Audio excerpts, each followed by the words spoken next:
Good day everyone.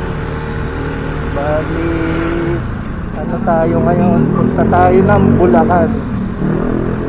So, bakit nga ba tayo pupunta ron?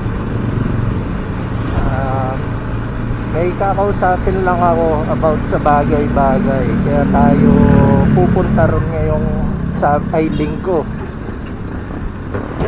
Wala sana talaga ang balak umalis kaso may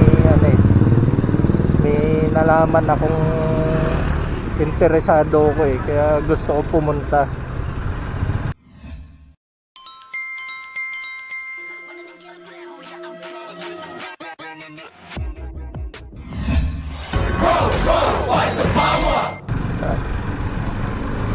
So yun, sana nga lang nandun siya kasi mamaya may lakad din sila. Hindi na ako nag-chat o nag-text sa kanya kasi biglaan din parang nakapag-decide lang ako bigla pupunta ako, pero dapat talaga kahapon pupunta ako paggabi, pero yun nga parang sabi ko bukas na lang, pag-isipan ko kung pupunta ako. Ayun, napag-decidean ko na pupunta nga ako ngayon.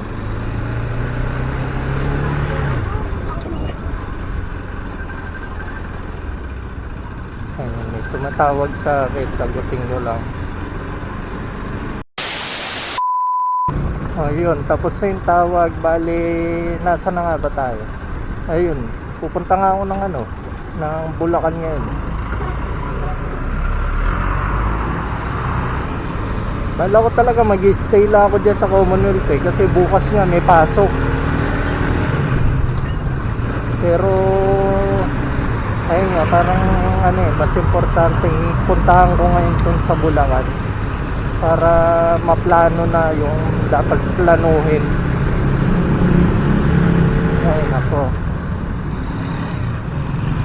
pagod na naman ako talaga. Hindi ako mahilig mag motor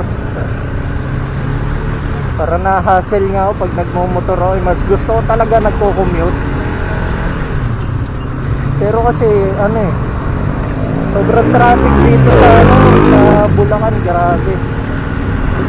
Kung magko-commute ako baka abutin ako ng tanghali sa kalsada. Kasi syempre tawag dito, mas naisip ko hindi naman kasi umuulan, so mas okay din magmotor ngayon. Pero yun nga, tamad na tamad talaga ako magmotor, promise. Mas gusto ko talaga nakailata lang sa bahay, pero kailangan natin magpunta talaga doon para tayo makapagplano na. Kaya muna, surprise muna kung ano yung pag-uusapan namin. Siyempre ayoko namang mabati pa, baka di pa matuloy.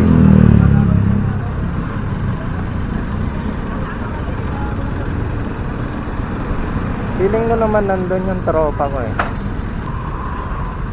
Ay naku, buti hindi masyadong traffic. Sa bagay, linggo kasi ngayon Ang problema lang kasi dito, pag papunta ka na dun sa saan nga ba yun? Yung Padalya na, yung sinushortcut ako kasi sarado ngayon kasi may simba ngayon. So yung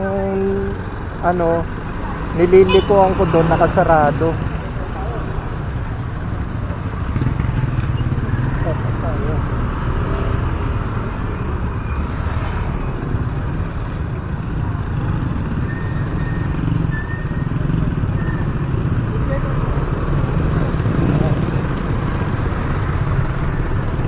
Medyo ingat lang si kuya kasi may angkas siyang bata. Tama lang naman, hindi dapat magmadali kahit wala kang angkas. Huwag kang magmadaling mag-drive kasi mamaya ma-aksidente ka pa. Ayun din yung yung motto sa buhay. Hindi kailangan magmadali. Kung late ka, late ka.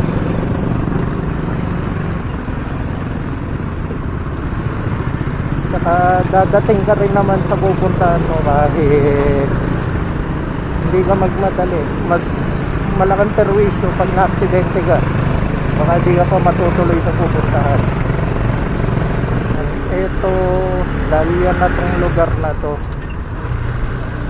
Laki nito, ano kaya yan? Hindi ko lang kung nakita sa vlog eh. Pero may tinatayo dito ngayon, malaking building. Hindi ko lang kung mall o parang ang balita ko, parang ano ng MRT yan. Parang structure nila. Hindi ko lang alam kung anong silbi niyan. Siguro dyan binababa yung mga bagon. Kaso parang malabo eh, kasi wala naman ditong riles.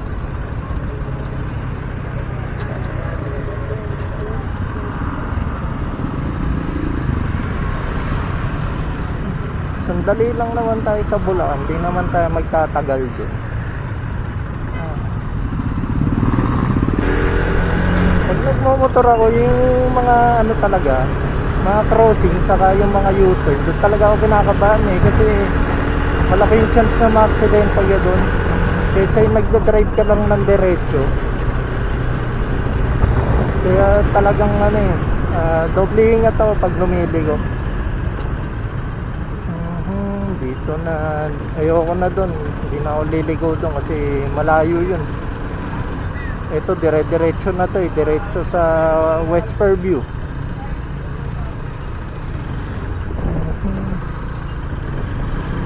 Ayan. Sa mga hindi familiar dito, kung galing yan ng ano, Commonwealth, pwede kayo mag-shortcut dito. Ang labas nyo na dito sa ano na, sa North Fairview na. Diretso na to sa Pargalado.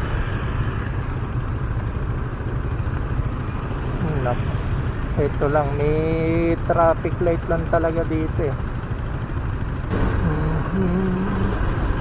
Siguro kung ano, hindi ako nagkamotor, hindi ko malalaman tong daan na to eh. Kasi ang alam ko lang sa Dahlia, yung bandang ano lang, FCM lang, doon lang ako madalas. Tapos syempre nung one time na nakapunta ako sa bahay ng classmate ko nung college. Pero ano yun, hindi naman plenanong pumunta talaga doon. Para kasing nung foundation day ng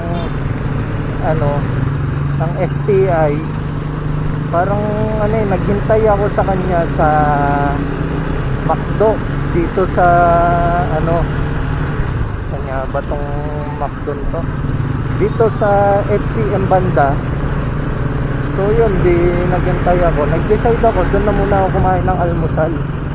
Kaya mura pa na almusal nung parang wala pang 150 yata yung breakfast nila. May kape na yun, tapos may coffee tuloy.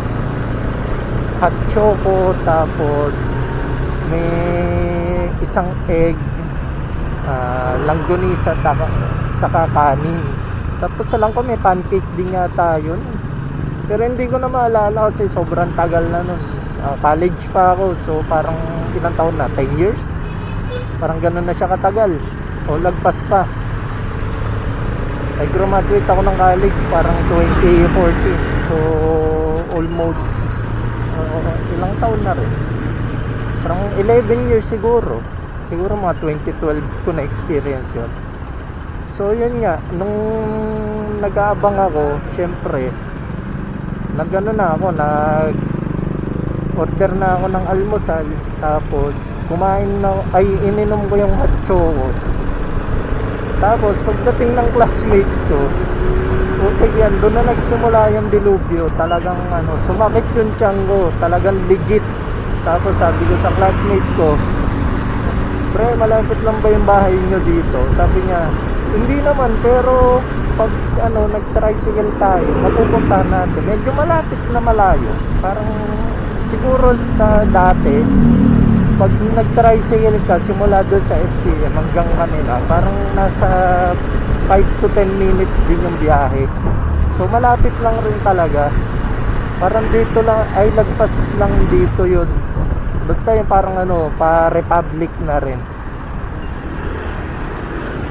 So yun, nung ano, nung nagpunta kami doon, ayun, nag-CR ako diretso talaga, banyo. Tapos yun, pagkatapos nun, dumiretso na kami, umalis na ulit kami, pumunta na kami ng MOA, kasi nasa MOA yung ano nun eh, yung event nung STI, parang sa Aliw Theater kami nag-attend. Hindi ko siya matawag na ano eh, na foundation day eh. More like seminar siya eh, kasi maraming ano siya, guest speaker. Tapos yun nga, nanonood lang kami doon sa mga nagsasalita.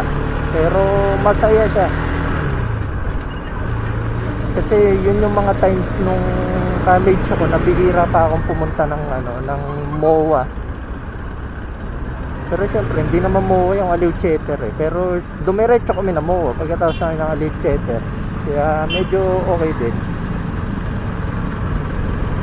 Ano na pala ako, maubusan na ako ng gas. Pero doon na tayo magpapagas sa ano, sa bandang Caloocan na.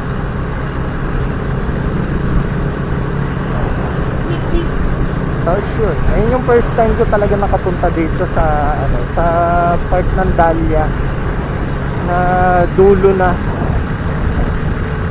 Kasi yun nga, bungad lang talaga yung napupuntahan ko eh. Kasi wala naman talaga ako pinupuntahan dyan sa Dahlia.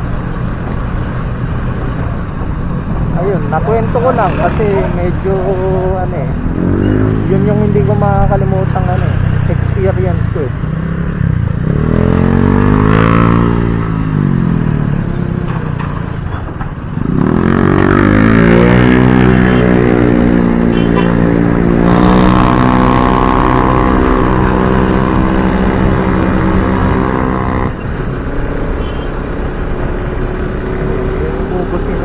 Busina sa likod ko.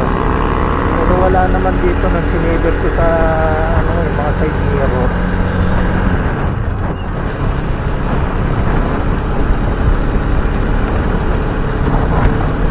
Ano, sarap mag-drive, hindi masyadong traffic.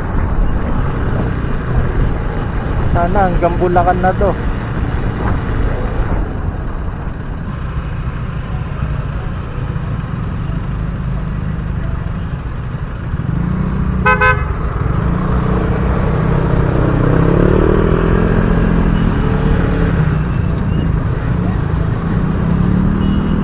Ibang sasakyan na atat na atat tumandar eh, kaka-green lang naman. Hindi ko sure kung ano yun eh, kung bumubusina sila kasi para aware yung ano, yung lane, o parang bumubusina yung iba para magmadali, parang gano'n yata. Pero sa akin naman wala naman yun. Kaya nga lang syempre pag niraratarat ka ng busina, medyo nakakainis lang. Pero yung ginawa naman nung kaninang nasa likod ko, bumusina lang ng dalawa, siguro para alam lang na nasa harapan nila na sila na go na. So yun, ano nga ba yung nangyari sa araw natin? Ayun, syempre, nag-birthday ako. Ayun, mata na tayo. Medyo legendary na tayo kasi nagpas na tayo dun sa level ng ano eh, ng beginners saka mga ano eh, regular eh. Regular? Saan ka nakuha yun? Basta nandun na tayo sa ano, na medyo lagpas na tayo ng ano, ng adult. Siguro adult na tayo mao-consider ngayon. So yun nga, nag-birthday ako kahapon, kaya tinamad din ako umalis eh. Saka syempre gusto nating mag-spend time sa ating family and sa ating ano, girlfriend. So talaga siyang ano, kasama lagi pag ano, pag may mga pupuntahan ako.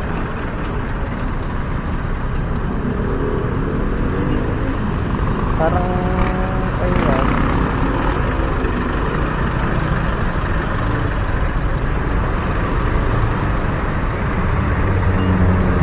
Hindi ako mapakali pag hindi ko siya kasama. Dati okay lang naman sa akin, wala kasama gumagala. Pero ngayon, nung naging kami, parang every time na gusto kong gumala, gusto ko siya kasama. Ayun yung yung gustong gusto ko. Pero dati talaga okay lang kahit wala eh.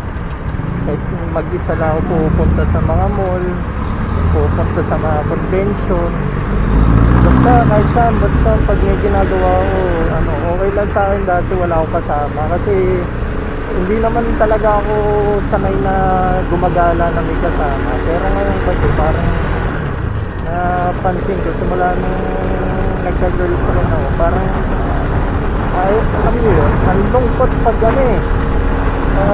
ikaw lang mag-isa yung nagagala. Kaya as much as possible, kung pwede ko siyang yayain, yayaya ako. Pero ngayon kasi uwi tayo ng Bulacan eh.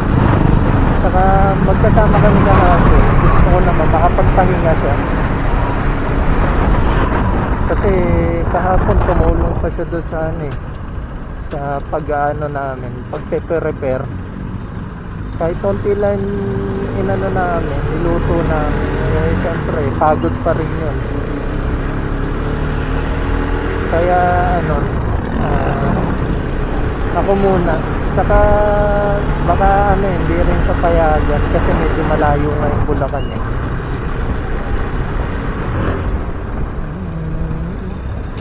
Tapos ano pa ba? Ayun, nung Friday, nung isang araw, ayun, pumasa tayo sa pumasa tuloy. Nakapag-renew na tayo ng natin, ng driver's license. So officially na tayo, 10 taon ng lisensya natin. Ang galing! Ang galing! Ako, in-expect ko naman 10 years talaga makukuha ang lisensya kasi hindi naman talaga ako gumagawa ng violation. Tayo law abiding citizens. Pwede na! Kaya tayo, alam nating makaka 10 years tayo. Pero syempre medyo kinabahan din ako eh kasi nung part ng nung in-implement yung NCAP, syempre kahit sabihin mong matino ka sa kalsada, mamaya magka-violation ka rin, hindi mo maiwasan, di ba? So ayun, medyo todo ingat ako nung may NCAP eh. Hindi ako talaga nag-overtake. Saka doon sa laki doon sa bandang Soliven, kasi doon labasan talaga ng mga sasakyan saka mga truck. Hindi na ako doon nag-overtake kahit alam kong pwede. Iniiwasan ko masyado mag-overtake. Stay lang talaga ako sa motorcycle lane nun. Simula nung nag-NCAP. Pero dati kasi ganun din naman ginagawa ako. Hindi naman totally naka-stay, pero nandun ako sa labas ng lane lang ng NCAP, lalo na pag dun sa Soliven. Tapos papasok ako pagkalagpas. Pero kasi nung may NCAP, talagang no choice, kailangan mo mag-stay doon sa motorcycle lane kahit delikado. Kaya ayun, medyo yung travel time ko medyo nadagdagan. Pero okay din tong NCAP kasi napansin ko ang dami talagang sumusunod. Unlike talaga dati, putik yung kalat-kalat yung mga motor eh. Talagang alam nyo yun, yung pwede naman mag-stay sa lane, pero yung iba makikita mo nasa pinakasulok na ng nasa pinaka innermost na eh. Yung iba na ipagsabayan pa sa mga mga private.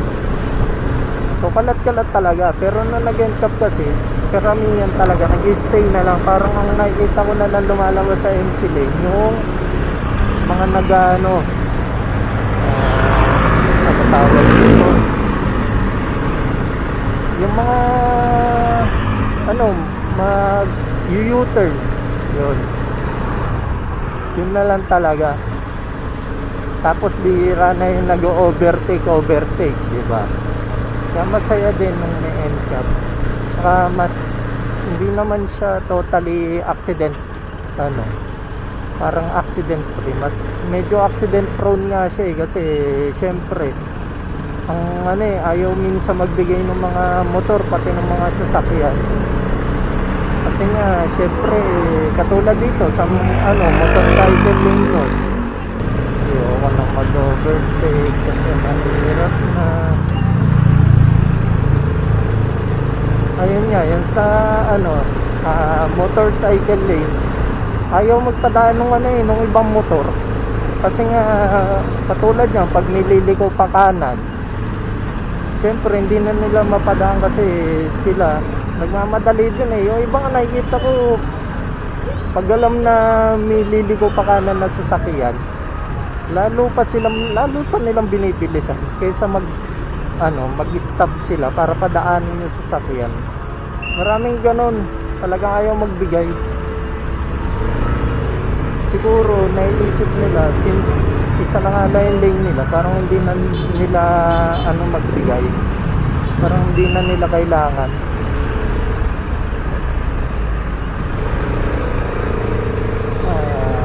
Hindi na tayo namamatayan. Nakakamiss dito. Buti hindi umulan ngayon, putik yan. Kasi kung hindi, alam ko baha rin dito, binabaha na dito. Hindi katulad dati na never binaha tong lugar na to. Pero ngayon na lang ko bahain na dito.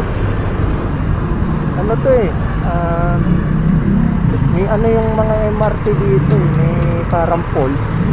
Kasi parang yung mga debris nung ano nila, tawag dito, yung mga debris nung doon sa ginagawa nilang MRT, nagbabara doon sa mga dapat sa mga kanal. Kaya talagang nagkukos ng baha.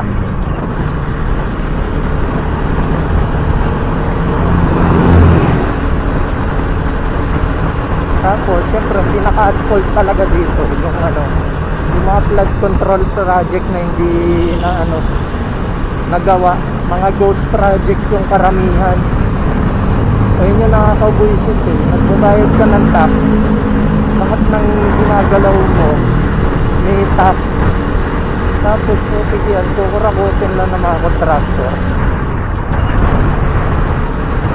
Kasi nga may nagrarate pa nga diba doon sa bahay ng isang alleged contractor na nagbulsa ng yaman ng doon sa mga flood control project. Eh syempre kung kung normal na tao ka lang, hindi ka mayaman, syempre mapipil, mo talaga, makaka-relate ka kasi syempre pinaghirapan yung pera, binayad nyo yun, tapos iba lang may kinabang. Para naman sa bansa yun. Sarap magbiyahe, hindi traffic.